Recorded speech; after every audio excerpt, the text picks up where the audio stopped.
Ayoko na. Parang masakit. Sobrang sakit ko.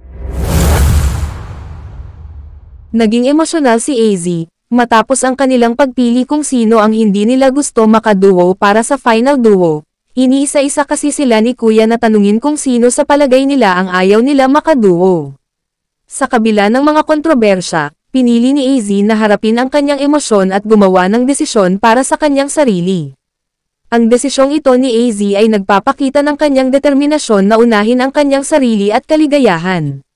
Sa kabila ng sakit, pinili niyang maging tapat sa kanyang nararamdaman at harapin ang mga konsekwensya ng kanyang desisyon. Hindi may kakaila na ang mga pangyayari sa loob ng bahay ni Kuya ay nagdulot ng matinding emosyon kay AZ. Ang kanyang pag-iyak ay hindi lamang bunga ng mga pangyayari, kundi ng kabuuang bigat ng kanyang karanasan sa loob ng bahay. Sa kabila ng mga pagsubok, patuloy na pinipilit ni AZ na maging matatag. Ang kanyang determinasyon na ipagpatuloy ang kanyang journey sa loob ng bahay ay nagpapakita ng kanyang lakas at dedikasyon.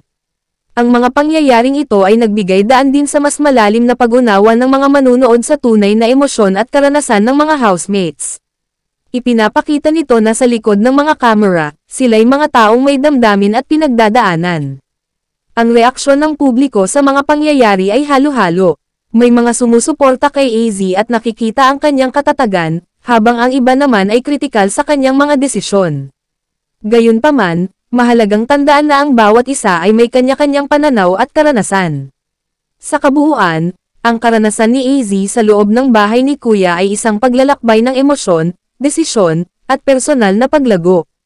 Ang kanyang kwento ay sumasalamin sa mga hamon na kinakaharap ng bawat isa sa ating personal na buhay. Ang aral na makukuha sa karanasan ni AZ ay ang kahalagahan ng pagiging tapat sa sarili at sa sariling nararamdaman. Sa kabila ng mga pagsubok at opinyon ng iba, mahalagang pakinggan ang sariling damdamin at gumawa ng desisyon na makabubuti sa sarili. Ang pagiging matatag sa gitna ng emosyonal na bagyo ay isang patunay ng tunay na lakas ng loob.